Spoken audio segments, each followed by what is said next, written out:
Shalom teman-teman, ya dikasih bertemu kembali dengan saya Kersogo di channel ini. Bagaimana kabar kita semuanya? Semoga kita tetap sehat-sehat saja. Amin.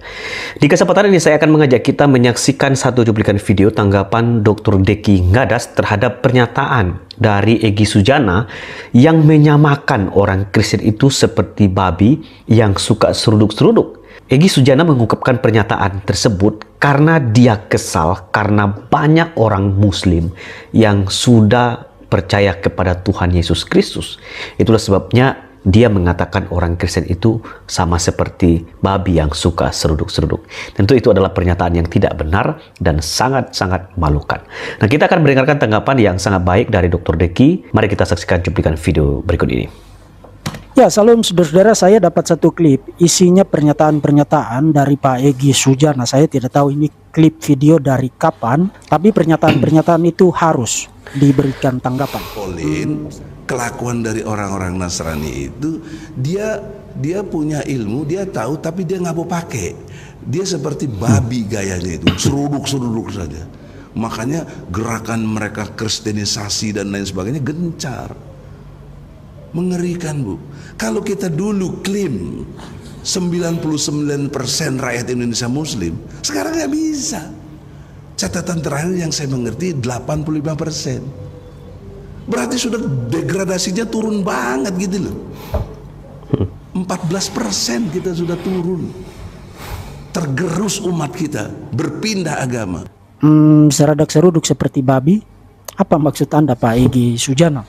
Oh, kata Anda kristenisasi. Pertanyaan, apa maksud Anda dengan kristenisasi? Nah, Anda tidak memberikan penjelasan apa yang Anda maksudkan, tapi saya bisa menduga atau patut diduga, sekali lagi dugaan. Saya menduga kuat yang Anda maksudkan adalah bahwa orang-orang Kristen itu membagi sembako, bagi-bagi Indomie seperti klaim terus-menerus dari pihak sebelah, memberikan bantuan sosial untuk menarik orang, membawa orang masuk Kristen. Nah, kalau persis itu yang Anda maksudkan seperti dugaan saya tadi, saya bisa salah ya. Tapi kalau memang itu yang Anda maksudkan, Anda salah besar, Pak Egy Sujana. Tapi kalau Anda mau ngotot bahwa memang begitu, beban pembuktiannya ada pada Anda. Karena begini, fitnah itu sangat kejam, Pak Egy Sujana. Dan for the sake of argument, demi argumen, katakanlah Anda benar. Katakanlah memang ada orang Kristen yang begitu. Saya tidak percaya ada orang Kristen yang begitu. Itu hanya narasi yang diciptakan untuk mendiskreditkan orang-orang Kristen. Tapi katakanlah ada orang-orang Kristen yang melakukan begitu, memberikan bantuan sosial untuk menarik orang masuk Kristen pun, itu tidak bisa dianalogikan seperti babi yang seradak seruduk, Pak Egy Sujana. Karena babi tidak memberikan bantuan, babi tidak membawa beras untuk orang yang kena bencana itu makan.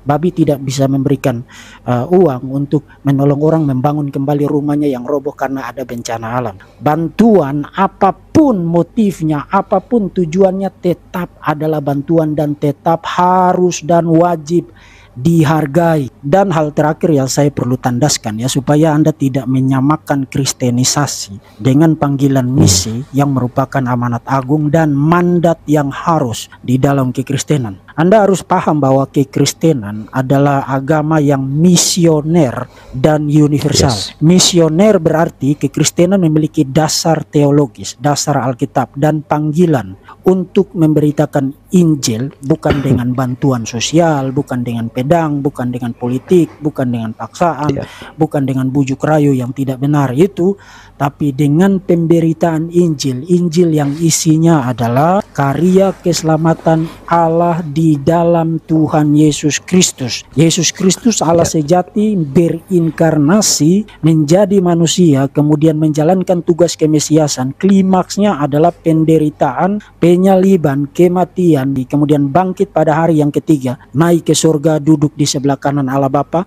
mensecure jalan keselamatan satu-satunya bagi manusia. Barang siapa yang percaya kepada Yesus sebagai Tuhan dan Juru Selamat satu-satunya, dia diselamatkan. Itu panggilan misi dari kekristenan. Jadi orang Kristen wajib dan harus memberitakan Injil yang demikian. Soal orang percaya, soal orang terima atau menolak itu bukan intinya. Dan orang tidak boleh dipaksa untuk menerima pemberitaan Injil. Dan kekristenan juga agama yang universal, tidak parsial, tidak sukuisme, tidak nasionalistik, tapi universal dalam arti bahwa berita Injil yang tadi saya gambarkan secara ringkas bagi Anda itu harus disebarluaskan, diberitakan, diproklamirkan kepada semua orang. Nah, memang saya tahu para polemikus muslim lah yang menciptakan narasi dusta bahwa ajaran Yesus itu hanya untuk orang-orang Yahudi. Misalnya Munsir Situmorang, kemudian Ustadz Sandiho Munir, kemudian Ustadz almarhum Insan Mokoginta, Irena Handono, Kainama. Daftarnya bisa menjadi sangat panjang. Terus menerus mengutak-atik Alkitab, mencomot-comot ayat-ayat Alkitab, menafsirkannya di luar dari totalitas konteksnya. Kemudian mengklaim Yesus itu hanya datang untuk orang Yahudi, seakan-akan ajaran Yesus kekristenan itu hanya untuk sekelompok orang dari satu suku bangsa. Tidak. Menafsirkan Alkitab demikian itu pertama lancang, dan yang kedua itu adalah tindakan yang memalukan, itu tindakan tidak bertanggung jawab. Jadi kembali kepada tuduhan kristenisasi tadi, pemberitaan Injil atas dasar paradigma kekristenan sebagai agama misioner dan universal itu tidak sama dengan kristenisasi. Dan saya kira baik kekristenan maupun Islam berangkat dari paradigma yang sama. Islam juga merasa punya hak teologis, punya kewajiban teologis untuk memberitakan ajaran Islam kepada semua makhluk. Islam juga percaya bahwa agamanya itu untuk semua orang, universal. Nah, kalau Islam boleh dan bisa percaya begitu, kenapa kekristenan tidak? Ingat, kekristenan sudah ada 700-600 tahun sebelum Islam muncul di Saudi Arabia melalui Muhammad. Dan mengenai komentar terakhir Anda, kalau kita dulu klaim 99% rakyat Indonesia Muslim, sekarang nggak bisa. Catatan terakhir yang saya mengerti 85%. Berarti sudah degradasinya turun banget gitu loh. 14% kita sudah turun. Ya mau bilang apa lagi, orang punya hak untuk mengubah agama dan keyakinannya. Bukan, tapi akhirnya Pak Egy Sujana, tolong dengar ini baik-baik. Negara ini untuk semua agama yang diakui sah ada di dalamnya, dijamin dan dilindungi oleh konstitusi, oleh Undang-Undang Dasar 1945 untuk menjalankan agamanya masing-masing. Tapi tidak ada konstitusi termasuk aturan-aturan sebagai turunannya yang memperbolehkan orang mengatai orang-orang Kristen seperti yang Anda lakukan di dalam klip video tadi.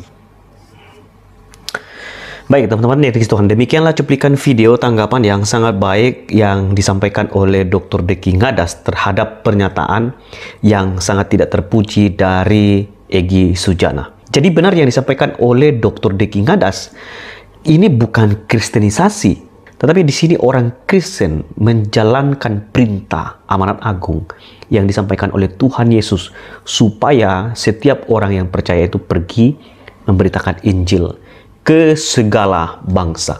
Itulah sebabnya gereja disebut sebagai gereja yang misioner. Imannya orang Kristen itu harus misioner, memberitakan Kristus, karena kami percaya hanya melalui Kristuslah semua makhluk memperoleh keselamatan, memperoleh hidup yang kekal. Maka itulah yang menjadi fokus kami supaya banyak orang diselamatkan. Kiranya video ini boleh memberikan inspirasi dan mengedukasi kita semua. Tuhan berkati kita.